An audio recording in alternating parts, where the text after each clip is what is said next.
마태복음 14장 28절에서 31절까지 같이 한번 읽어보도록 하겠습니다. 마태복음 14장 28절에 31절입니다. 같이 한번 읽어보겠습니다. 베드로가 대답하여 이르되 주여 만일 주님이시거든 나를 명하사 물 위로 오라 하소서 하니 오라 하시니 베드로가 배에서 내려 물 위로 걸어서 예수께로 가되 바람을 보고 무서워 빠져가는지라 소리질러 이르되 주여 나를 구원하소서 하니 예수께서 즉시 손을 내밀어 믿음이 작은 자여 왜 의심하였느냐 하시고 거기까지 읽도록 하겠습니다. 예수님께서 이제 풍랑을 만난 제자들을 구하시려고 밤에 그 25절에 보면은 밤 사경에 이렇게 되어 있듯이 예수님께서 이제 물 위로 걸어오셨습니다. 처음에 제자들이 예수님이신 줄 잘 몰랐다가 이제 예수님이신 줄 알고 베드로가 자기도 물 위로 걸어가게 해달라고 이렇게 말하는 겁니다. 좀 저는 베드로가 물 위로 걷게 해달라는 이런 것에 대해서 약간 좀 삐딱한 시선이 있었습니다. 왜 물 위로 걷고 싶은 거야? 뭐 이런 제가 삐딱하다고 생각하세요? 예, 죄송해요. 어쨌든 베드로가 이렇게 이제 물 위로 이게 걷게 해달라고 했는데 아마 이게 베드로가 대답하여 이르되 주여 만일 주님이시거든 나를 명하사 물 위로 오라 하소서 하니 그래서 의도가 나쁜 것 같진 않아요. 그러니까 예수님께서 오라고 하셨겠죠. 그래서 좋게 이해하기로 했어요. 그 33절에 배에 있는 사람들이 예수께 절하며 이르되 진실로 하나님의 아들이로소이다 하더라. 그래서 이 예수님께서 물 위로 걸어오신 이 내용은 좀 뭔가 예수님께서 주님 되시고 하나님의 아들 되심에 대한 어떤 믿음의 고백에 관계된 내용이다 이런 생각이 들어요. 어쨌든 베드로가 자기도 물 위를 걷게 해달라고 이제 했는데요. 예수님께서 오라고 하시니까 이제 물 위로 걸어갔거든요. 가다가 물에 빠졌죠, 우리가 알듯이. 그래서 예수님께서 베드로를 건져주시면서 이렇게 말씀하십니다. 31절 말씀 같이 한번 읽어보실까요? 예수께서 즉시 손을 내밀어 그를 붙잡으시며 이르시되 믿음이 작은 자여 왜 의심하였느냐 하시고 예수님께서는 베드로가 물에 빠진 이 상황에 대해서 베드로가 믿음이 작고 의심이 생겨서 물에 빠진 것이다 이렇게 말씀하고 계시죠. 예, 믿습니까? 예수님께서는 이 베드로의 이 물에 빠진 사건에 대해서 베드로의 믿음의 문제로 보고 계신 겁니다. 우리가 이런 부분에 대한 동의가 항상 필요해요. 우리의 삶에 어떤 문제들이 발생했을 때 우리는 이제 그것이 우리의 문제다 이렇게 생각할 수 있는데 예수님께서는 그 문제보다는 우리의 믿음, 그 문제에 대한 우리의 믿음을 훨씬 더 문제로 보실 수도 있다라고 하는 것을 기억해야 합니다. 그래서 우리가 항상 예수님의 관점과 시각에 맞추어 가야 되거든요. 그래서 베드로가 물에 빠진 것은 베드로가 물에 빠졌다. 그래서 건진받다 이런 단순한 사건이 아니라 예수님께서 정의하시기를 베드로가 믿음이 작고 의심이 생겼기 때문에 물에 빠졌기 때문에 베드로의 믿음의 문제다 이렇게 예수님께서 정의하고 계신 겁니다. 이것에 대해서 받아들여야 합니다. 감사해요, 여러분. 그래서 저희 교회에서 이제 요한웨슬레 목사님의 그 일기를 같이 읽거든요. 이제 소그룹에서 북쉐어링을 하는데요. 그 요한웨슬레 목사님이 이제 그 자기의 믿음에 대해서 계속 고민하는 거예요. 예. 그런 그 믿음에 대해서 고민하는 게 필요해요. 여러분 요한웨슬레 얘기를 꼭 읽어봐. 이번에 개정판이 나와가지고 저희 교회에 다 전에 옛날 판이 있었는데요. 개정판은 더욱더 책이 더 좋더라고요. 가비풀에서 일괄 구입했죠. 좀 미안해. 우리 교회가 더 크다면 더 많이 구입할 텐데. 이번에도 명절 선물로 규식인의 쌀을 보내줬어요. 고맙게 생각해요. 그래서 제가 아내가 그 규식인의 쌀 그 광고 전단을 냉장고에 붙여놨더라고요. 여보, 우리 이제 앞으로 여기서 사다 먹을까 했더니 그러고 싶진 않대요. 동네에서 사 먹고 싶대요, 동네에서. 저는 좋다고 생각해요. 규식인의 쌀을 보면서 제 안에 그런 묵상이 들더라고요. 제가 뭔가 믿음의 선한 싸움을 통하여 뭔가 사역의 열매를 내듯이 규식인에도 쌀이 열매다.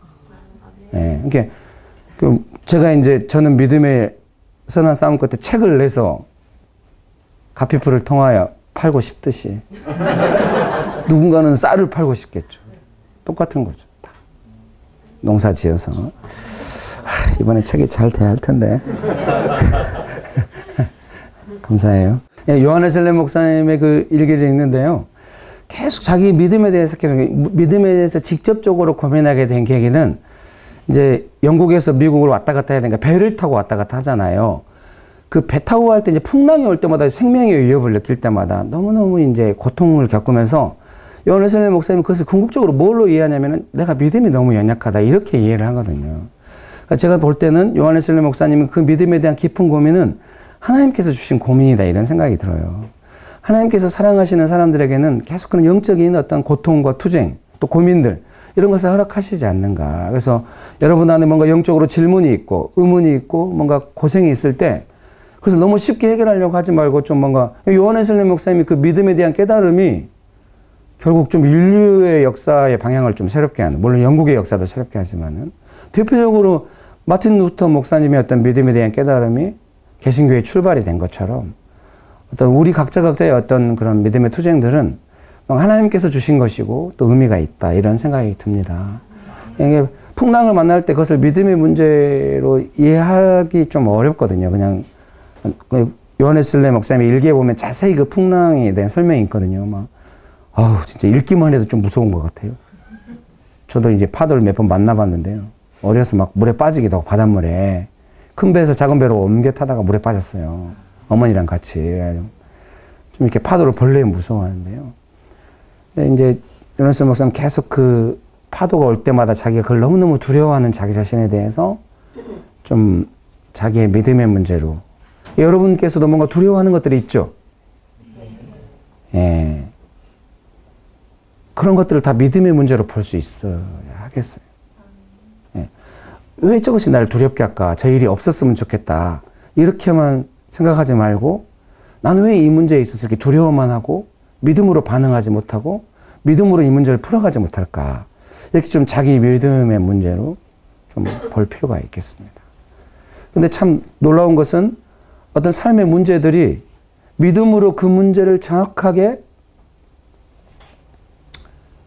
확정하기 전까지는 좀 그 문제들이 좀 하나님의 뜻을 따라 풍성하게 해결되지 않는 것 같아요. 계속 이게 베드로가 물에 빠져도 건져 주시긴 하시죠, 예수님께서. 근데 이제 비유가 적절치 않네요. 분위기도 적절치 않지만. 베드로가 믿음으로 물 위를 걸을 때까지 계속 믿음에, 이거 좀 애매한데요. 어쨌든 그 요한 웨슬리 목사님은 그 일기에 보면은 파도가 왔을 때 더 이상 두려워하지 않게 돼요. 예. 믿음의 투쟁을 계속한 끝에. 그런 게 필요해요. 우리의 삶에 어떤 문제들이 다가올 때 그 부분을 믿음으로 계속 해가지고 믿음으로 문제를 제압하고 또 하나님께서 그 문제를 해결하셨다. 내가 믿음의 승리가 있었다. 이렇게 될 때까지는 그 문제에 대한 괴로움이 계속 있을 수 있고 또 하나님께서도 기다리시는 것 같아요. 우리의 생각은 아니 우리의 믿음이 크기 전에 얼른 그 문제를 없애달라고 이럴 수도 있거든요. 근데 그런 거 잘 안 돼요. 계속 믿음이 견고해져 가지고 이제 그 문제를 제압할 때까지는 믿음에 성장하는 시간 동안에 기다림이 많이 필요한 것이죠. 저는 그래서 이렇게 해석하게 됐어요. 아브라함이 100살 때 이제 100살이 지나서 이제 애를 낳잖아요. 물론 아브라함이 낳은 건 아니에요. 제일 잃어버린 거는 유머에 대한 감각이 아닌가 싶어요. 여러 가지 감각이 좀 문제가 있지만은 아브라함이 이제 100살이 넘어서 애를 낳는데 이제 생각이 들죠. 70대에 부름 받아가지고 그 이스마엘 낳을 수 있을 때 사라는 이제 본래 아이를 못 낳지만은 아브라함은 이스마엘을 낳은 걸로 봐서 아이를 생산할 수 있으니까 뭔가 좀 생산 가능할 때 그때 뭔가 이루어졌는데 아브라함도 100살 넘어서 도저히 이제 애 못 낳고 왜 이렇게 시간이 많이 걸리는가. 전에는 몰랐죠. 그냥 그렇게 된 줄 알고 그냥 더 훌륭하네. 이제 도저히 애를 못 낳는데 애를 낳아버리니까 너무 훌륭하네 이런 생각이 들지만은 제가 이제 신앙생활 하면서 좀 말씀을 읽으면서 좀 깨닫는 것 중에 하나는 뭐냐면 아브라함의 믿음이 그 정도 돼야 되는 거예요. 예. 100살이 되기 전까지 아브라함의 믿음이 이삭을 낳을 만한 믿음이 안 되는 거예요. 아브라함의 믿음이 돼야 이삭을 낳는 거예요. 하나님께서는 아브라함은 언제 이삭을 주실려나 이럴 수 있지만은 하나님께서는 언제 네가 믿음이 분명해질래 아마 이러시지 않을까 하는 생각이 들어요. 그래서 우리 삶의 어떤 문제들에 대하여 우리가 어떻게 믿음으로 볼지에 대해서 좀 고민하고 자기 믿음의 문제로 받아들이고 투쟁하고 그런 은혜가 있게 되시기를 주의 이름으로 축복합니다. 처음에 출발은 우리의 삶의 어떤 문제들을 믿음의 관점으로 볼 수 있어야 된다. 요한 웨슬리 목사님 또 한 가지 이제 미국에 가서 이제 전도했거든요. 그때는 이제 막 인디언들에게 전도하러 갔거든요. 잘 안 됐어요. 얼마나 열심히 하는지 몰라요. 늪에 빠져가지고 늪이 막 이 정도 막 찾는데도 막 계속 전진해서 갔대요. 근데 영하의 날씨였대요. 비 와요. 비 맞고 거기서 자요. 밤새. 영하의 날씨에. 그리고 다음날 아침에 일어나서 전도하러 가요. 이랬는데 요한 웨슬리 목사님 나중에 그 사역을 정리하면서 뭐라고 말하냐면요. 그때 그 모든 것은 믿음이 아니었고 죄였다. 요한 웨슬리 목사님은 자기의 큰 두 가지 문제에 대해서 배에서 위태로울 때마다 깊은 고통을 느끼는 거, 사역을 할 때 뭔가 믿음으로 자기 열심히 했지만은 사역이 잘 안 됐던, 결국 실패하고 영국으로 돌아오거든요. 그 두 가지에 대해서 믿음의 문제로 받아들이고 그것을 고민하다가 결국 올더스게이트 거리에서 믿음으로 이제 의롭게 된다고 하는 로마서 서문을 읽고 마음이 뜨거웠는데 근데 이번에 일기 읽다가 다시 제가 옛날에 다시 읽다가 특히 마틴 루터의 로마서 서문을 읽다가 마틴 루터가 깨달은 그것을 그대로 또 깨달은 거예요. 그것이 믿음으로 죄가 용서된다. 그걸 깨닫기까지 그 수많은 어떤 고통과 시간이 있었던 것이죠. 요한 웨슬리 목사님 그 앞부분에 뭐라고 썼냐면 사람들이 갈라디아서 2장 20절 하반절에 이제 내가 육체 가운데 사는 것은 나를 사랑하사 나를 위해 자기 자신을 버리신 하나님의 아들을 믿는 믿음 안에서 사는 것이다. 이 믿는 믿음 안에서 사는 것이라고 한 믿음이 무엇인지도 모르고 자기가 그런 믿음이 있는 줄 안다. 이렇게 마지막에 써놨거든요. 그래서 우리가 우리의 삶의 문제에 다가오는 도전들에 대해서 우리가 나의 믿음은 어떠한가 하면서 자기의 믿음을 돌아볼 필요가 있습니다. 그런 은혜가 있게 되시기를 주의 이름으로 축복합니다. 축복합니다. 삶에 어떤 고통이나 문제들이 있을 때 그것을 문제로만 보지 말고 나의 믿음은 어떠한가 이런 관점으로 볼 수 있게 되시기를 주의 이름으로 축복합니다. 예. 2개 준비해 왔는데 하나 앞부분 하다가 끝났습니다. 그래서 두 번째는 다음 주에 와서 하는 거. 잘 되면 좋겠어요. 이 시간에 같이 기도하기 원합니다. 이 시간에 기도하실 때 먼저는 항상 우리가 뭔가 필요한 거 문제를 위해서 기도했을 수 있는데 오늘은 먼저 자기 자신의 믿음을 위해서 기도합시다. 자기 자신의 믿음을 위해서 기도해야 될 필요가 있겠습니다. 자기 자신의 믿음을 위해서 같이 기도합시다. 기도하시겠습니다. 주신 주님, 우리의 시선이 삶의 문제나 그 문제로부터 받는 나의 고통 이전에 그 문제를 보는 나의 믿음은 어떠한지 우리의 믿음을 돌아보기 원합니다. 가정과 직장과 교회에서 우리가 문제를 만날 때마다 그 문제를 바라보는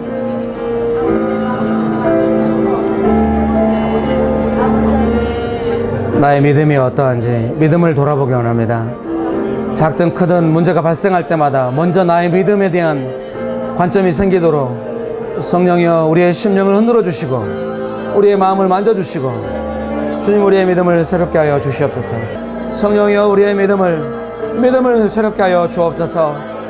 하나님께서는 우리의 믿음을 아시는데 우리는 우리의 믿음을 모르오니 아버지 하나님 우리의 믿음을 보게 하여 주옵시고 우리도 우리의 믿음을 보게 하여 주옵소서.